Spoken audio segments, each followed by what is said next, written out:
कक्षा बीए तृतीय वर्ष, विषय हिंदी साहित्य, प्रथम प्रश्न पत्र, प्रकरण नवम सर्ग, साकेत, और इसके रचयिता है मैथिली शरण गुप्त।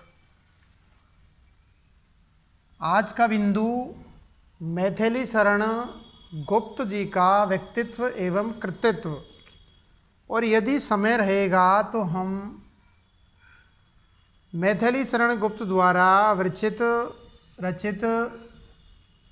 साकेत महाकाव्य का जो नवम सर्ग है, जिसमें मैथिली शरण गुप्त ने हिंदी साहित्य के उपेक्षित नारी पात्र है, जिनमें एक जो पात्र है उर्मिलावर है। साकेत का जो नवम सर्ग है, पूरा का पूरा जो सर्ग है उसमें उर्मिलावर का बहुत ही मार्मिक चरित्र चित्रण किया है। वैसे देखा जाए तो गुप्त जी ने हिंदी साहित्य के उपेक्षित नारी पात्र है, जिसमें उर्मिला है, यशोधरा है, विष्णुप्रिया है, ये जो उपेक्षित पात्र है, इन पर पहले के कवियों ने काव्यों का सृजन नहीं किया है, ये उपेक्षित रह गए थे, इनकी तरफ कवियों की दृष्टि नहीं गई थी। उस पर क्या है, अच्छी कृतियाँ मैथिली शरण गुप्त ने सृजित की है।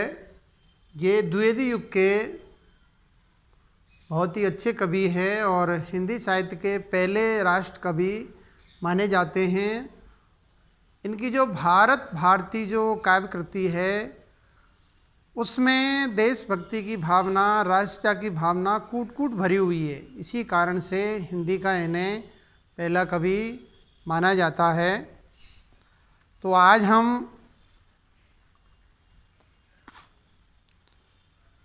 द्विवेदी युग के जो धुरंधर कवि है, देशभक्ति की भावना जिनके काम में कूट कूट भरी हुई है, राष्ट्रता की भावना जिनके अंदर हमें देखने को मिलती है, वो एक अच्छे कवि है, सुलझे हुए कवि है मैथिली शरण गुप्त। आज हम इनका जो व्यक्तित्व और कृतित्व है, इनका संक्षिप्त परिचय है, उसकी जानकारी लेंगे, और यदि समय रहेगा तो हम नवम सर्ग है साकेत का, उसमें उर्मिलावर का चरित्र चित्रण किया है, उसकी सप्रसंग व्याख्याएं करेंगे। तो पहले हम मैथिली शरण गुप्त का व्यक्तित्व और कृतित्व या इनका संक्षिप्त परिचय जानते हैं। मैथिली शरण गुप्त का जन्म 1886 ईस्वी और देहावसान 1964 ईस्वी में हुआ था।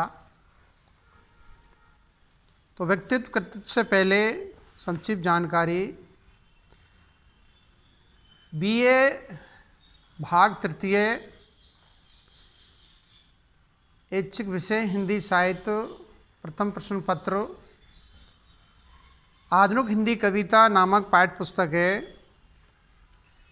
ये महाराजा सूरजमल ब्रज विश्वविद्यालय भरतपुर के तृतीय वर्ष के पाठ्यक्रम में संकलित है। ये पाठ्य पुस्तक मैं SL बैरवा, सहायक आचार्य हिंदी, राजकीय कन्या महाविद्यालय बयाना, ये वीडियो प्रस्तुत कर रहा हूँ। कृपया छात्राएं प्रस्तुत वीडियो को ध्यान से देखें, सुनें, इसका विवेचन विश्लेषण करें और उसके बाद इसको लाइक करें, कमेंट करें और सब्सक्राइब करने में कोताही न बरतें। तो आज हम मैथिली शरण गुप्त का संक्षिप्त परिचय या व्यक्तित्व और कृतित्व के बारे में संक्षिप्त जानकारी लेते हैं। उसके बाद में मैथिली शरण गुप्त द्वारा विरचित साकेत महाकाव्य का जो नवम सर्ग है, जिसमें उर्मिला विरह का चित्रण किया है, उसके बारे में चर्चा करेंगे, सप्रसंग व्याख्याएं करेंगे। तो पहले हम मैथिली शरण गुप्त का संक्षिप्त परिचय जान लेते हैं। इनका जन्म मैथिली शरण गुप्त का जन्म 1886 ईस्वी में हुआ था और देहावसान मृत्यु 1964 ईस्वी में हुई थी। राष्ट्र कवि के विशेषण से सम्मानित मैथिली शरण गुप्त का जन्म चिरगांव जिला झांसी में सन 1886 ईस्वी में हुआ था। गुप्त जी द्विवेदी युग के सबसे लोकप्रिय तथा प्रतिनिधि कवि हैं तथा खड़ी बोली को कविता की सहजता के अनुरूप ढालने का काम सबसे अधिक गुप्त जी ने ही किया।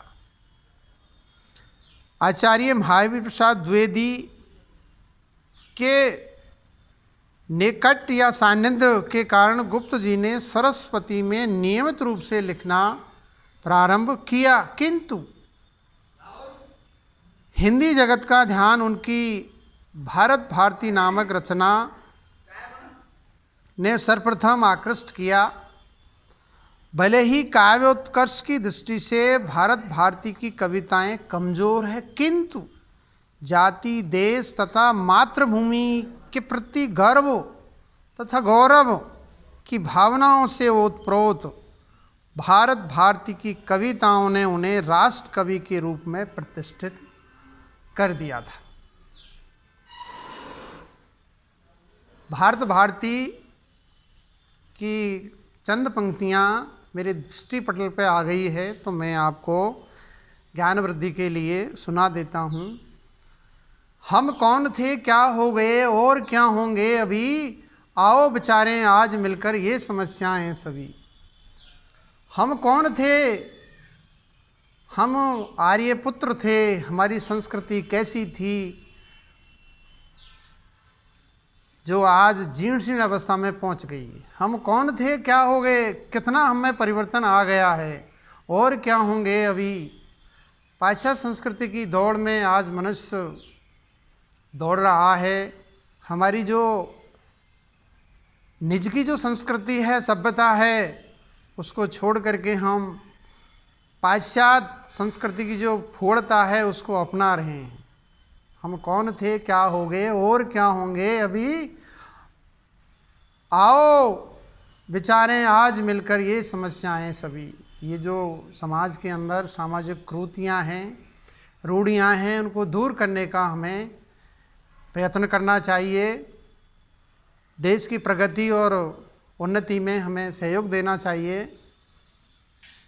तो समाज के अंदर व्याप्त कुरीतियों की ओर भारत भारती नामक इनकी जो राष्ट्रीय चेतना से ओतप्रोत काव्य कृति है,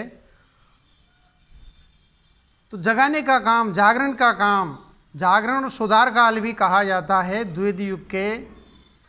आचार्य महाप्रसाद द्विवेदी ने क्या है, मैथिली शरण गुप्त जी को जिस प्रकार से एक माँ बच्चे को उंगली पकड़ करके चलना सिखाती है, उसी प्रकार से काव्य लिखना आचार्य महावीर प्रसाद द्विवेदी ने मैथिली शरण गुप्त जी को सिखाया था। गुप्त जी के काव्य में भारतीय संस्कृति की प्राचीनता के प्रति पूज्य भाव है, तो नए परिवर्तन के प्रति भी तीव्र उत्साह है। उनके काव्य में द्विवेदी युगीन आदर्शवादी नैतिकता, पवित्रता, पौराणिक आख्यानों की तर्क संगत व्याख्या तथा समसामयिक राष्ट्रीय हलचलों की छाया के साथ छायावादी युग की प्रवृत्तियों का प्रभाव भी दृष्टिगत होता है। अब हम इनकी कुछ चुनिंदा चर्चित जो काव्य कृतियाँ हैं उनको देखते हैं। भारत भारती, जयद्रथ वध, पंचवटी, झंकार, साकेत महाकाव्य, यशोधरा, यशोधरा में गौतम बुद्ध की जो पत्नी हैं उसकी पीड़ा का जिक्र किया है। यशोधरा इनकी पत्नी ही राहुल और यशोधरा को महात्मा बुद्ध ज्ञान प्राप्ति के लिए आधी रात पे सोते ही छोड़कर चले गए थे। कुछ पंक्तियाँ मैं यशोधरा जो काव्य है उससे उद्धृत करता हूँ। सखी वे मुझसे कहकर जाते, मैंने मुख उन्हीं को माना, फिर भी क्या पूरा पहचाना। सखी जो वे मन में लाते और मुझसे कहकर जाते, हम ही भेज देती है रण में छात्र धर्म के नाते। सखी जो वे मन में लाते और मुझसे कहकर जाते। तो ये यशोधरा से मैंने कुछ पंक्तियाँ उद्धृत की है। द्वापर, जय भारत, सिद्धराज, विष्णुप्रिया, चैतन्य महाप्रभु की पत्नी का नाम विष्णुप्रिया है। ये भी क्या है, विरह व्यथित छोड़ गए थे सिद्धि हेतु।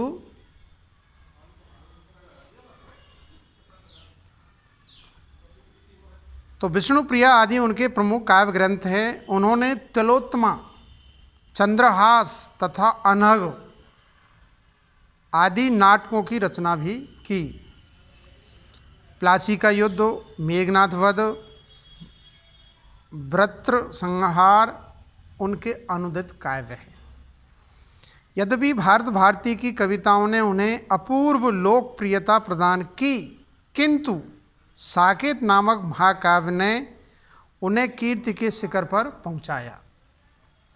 यद्यपि साकेत की कथा राम कथा पर आधारित है और इससे पहले कई राम कथा पर अच्छी अच्छी कृतियों का सृजन हो चुका है, तथापि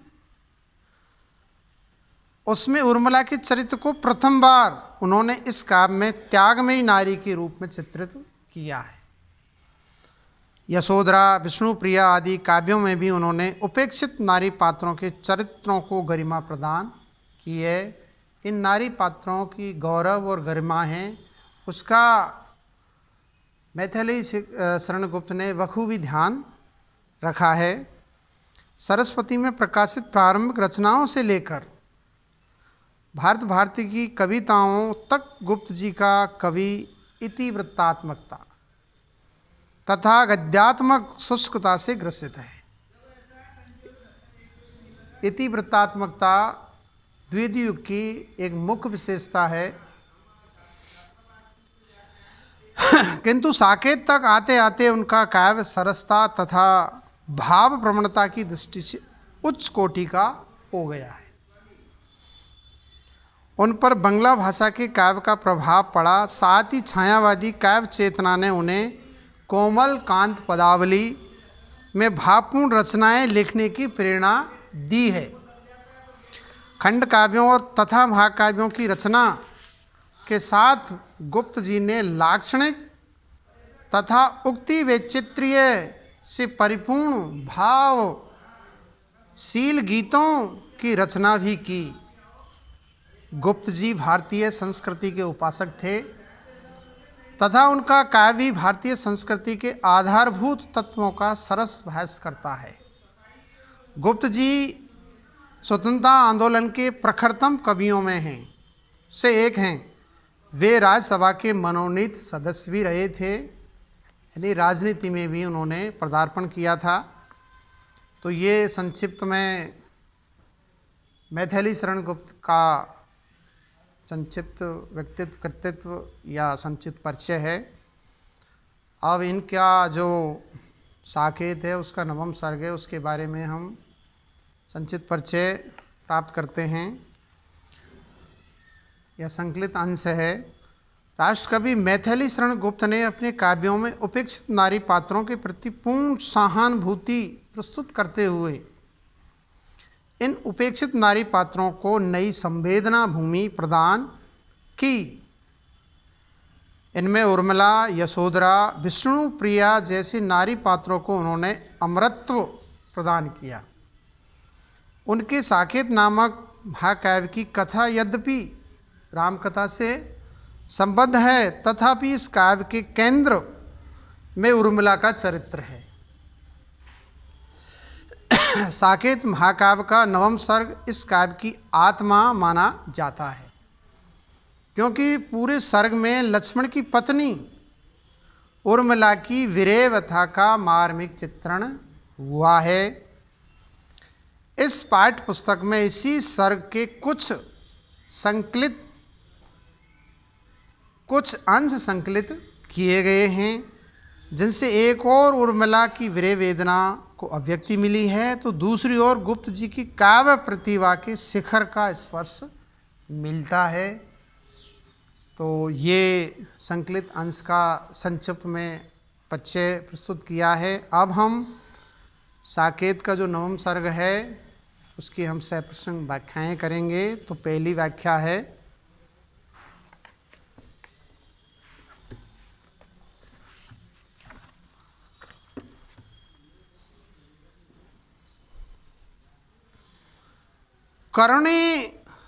करुणे क्यों रोती है उत्तर में और अधिक तू रोई, मेरी विभूति है जो उसको भवभूति क्यों कहे कोई, अवध को अपना कर त्याग से बन तपोवन सा प्रभु ने किया, भरत ने उनके अनुराग से भवन में वन का व्रत ले लिया, स्वामी सहित सीता ने नंदन माना, सगन घेन कानन भी वन उर्मिला वधु ने किया, उन्हीं के हितार्थ निज उपवन भी।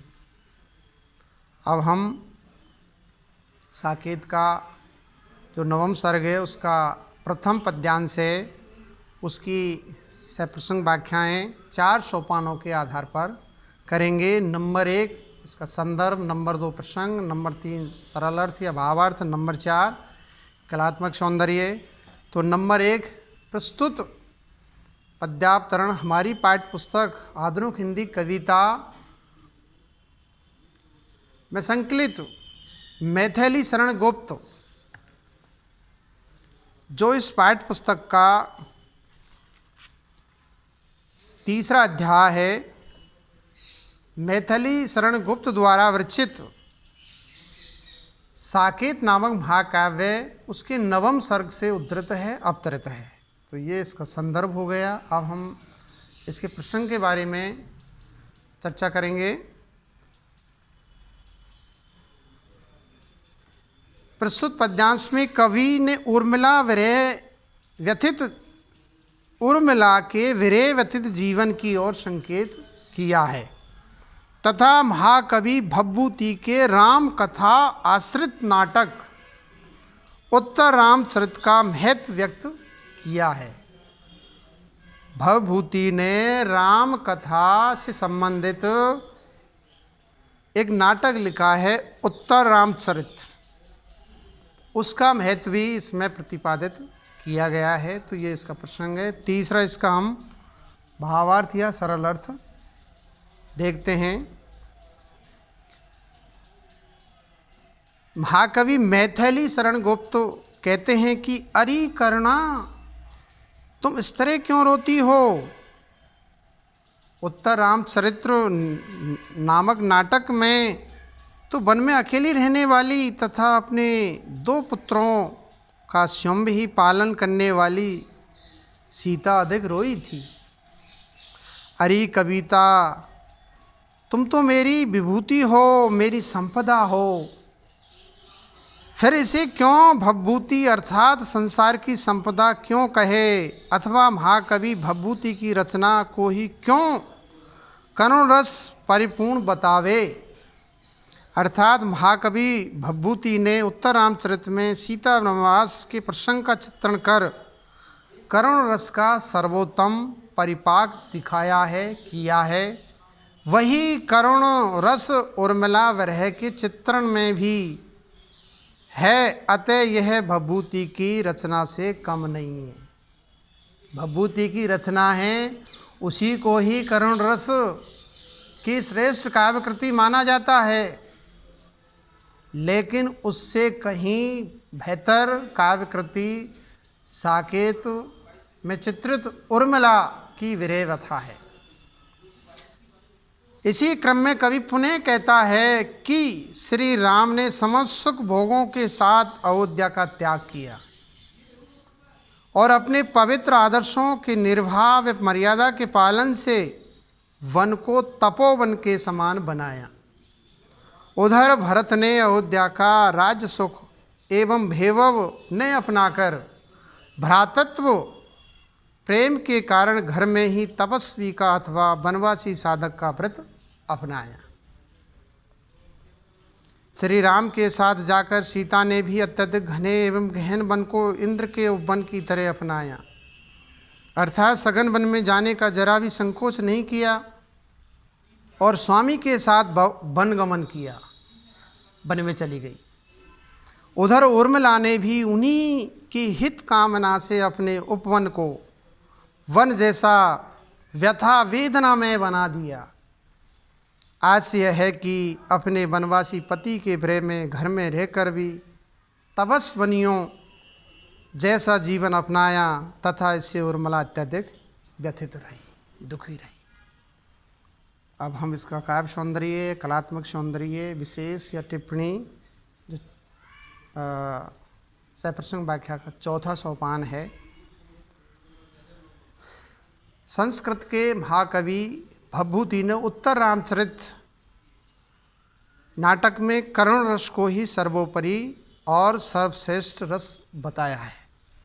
उसमें पुनः वनवास भोग रही सीता के विरह व्यथित जीवन का मार्मिक चित्रण किया है।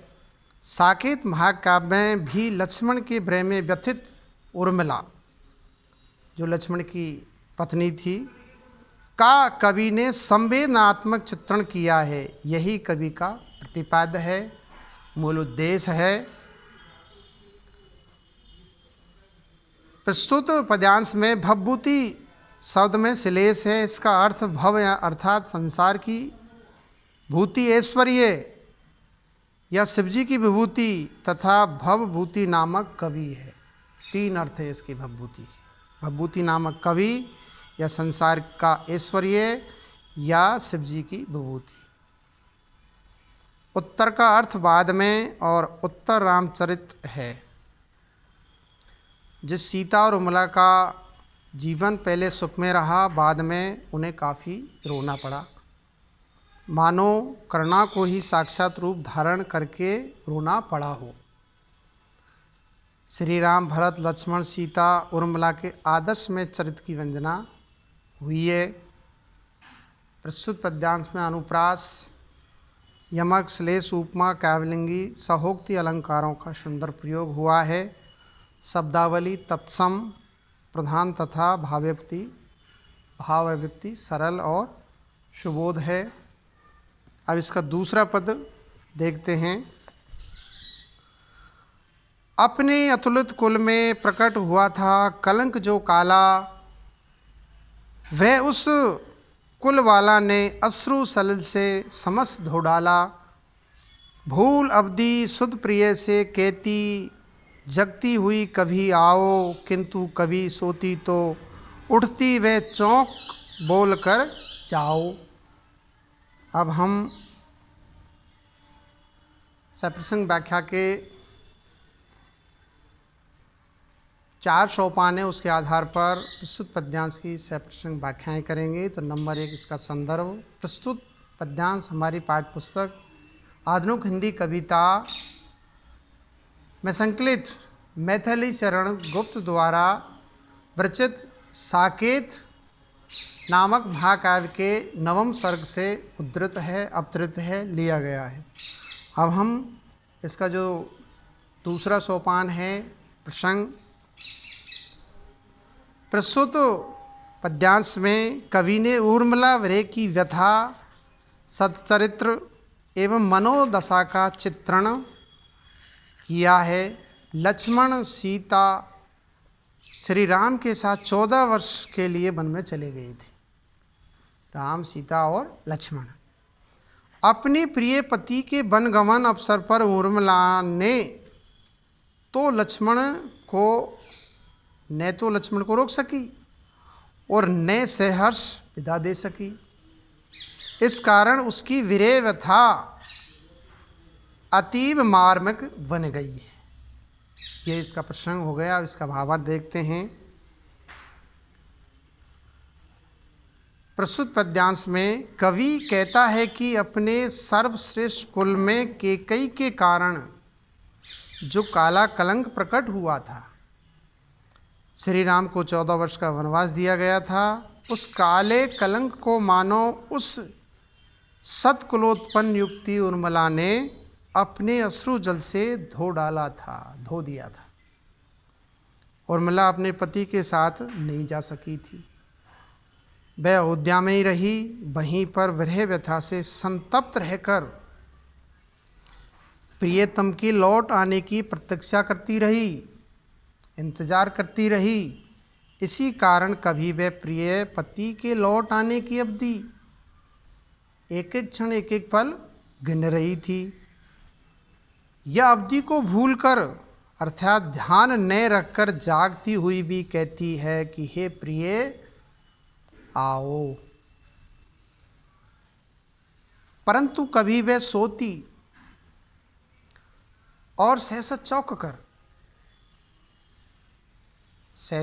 कर उठती तथा कहती, हे प्रिय आप सहर्ष श्री राम सीता के साथ वन में चले जाओ।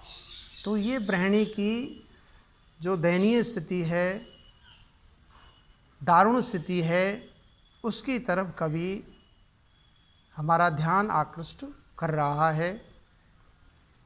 अब हम प्रस्तुत पद्यांश का कलात्मक सौंदर्य देखते हैं। प्रस्तुत पद्यांश में उर्मिला को विरह वेदना के कारण उन्मादित बताया गया है। इसी कारण वह कभी तो आओ और कभी जाओ कहकर अपनी अस्थिर मनोदशा को व्यक्त करती है। प्रस्तुत पद्यांश में कैकेयी द्वारा श्री राम को वनवास देना, राजा दशरथ का अकाल निधन और भरत का योगी जैसा जीवन आदि सभी को अयोध्या के लिए काला कलंक बताया गया है, काला अध्याय बताया गया है। परंतु उर्मिला ने त्याग भावना का परिचय दिया, त्याग का परिचय दिया और लक्ष्मण को भी श्री राम के साथ जाने दिया।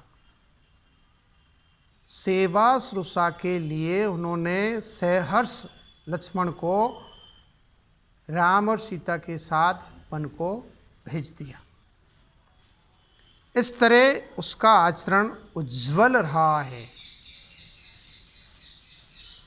यहाँ पर जो उर्मिला का चरित्र है वो पाक और पवित्र है, पाक साफ है। उक्त पद्यांश में या प्रस्तुत पद्यांश में अनुप्रास पे रूपक अलंकार तथा विरह की उन्माद दशा का समावेश हुआ है।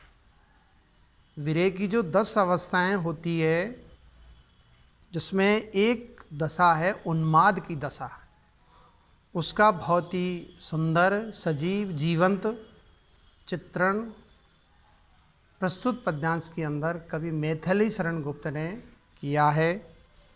छंद की तुकांतता, गेयता, गति उचित रूप में प्रयुक्त हुई है और प्रस्तुत पद्यांश की भाषा शैली सहज सरल सुबोध है। कवि के भावों को अभिव्यक्त करने में पूर्ण रूप से सक्षम और समर्थ है और ये कविता खड़ी बोली हिंदी में प्रस्तुत की गई है। आज इतना ही। साकेत का नवम सर्ग का जो तीसरा पद्यांश है उसके बारे में हम कल चर्चा करेंगे। छात्राएं प्रस्तुत वीडियो को ध्यान से देखें, सुनें, इसको लाइक करें, कमेंट करें, सब्सक्राइब करें। सब्सक्राइब करने में किसी तरह की कोई भी कोताही कृपया करके विद्यार्थी या छात्राएं नहीं बरतें। आज इतना ही। धन्यवाद, नमस्कार।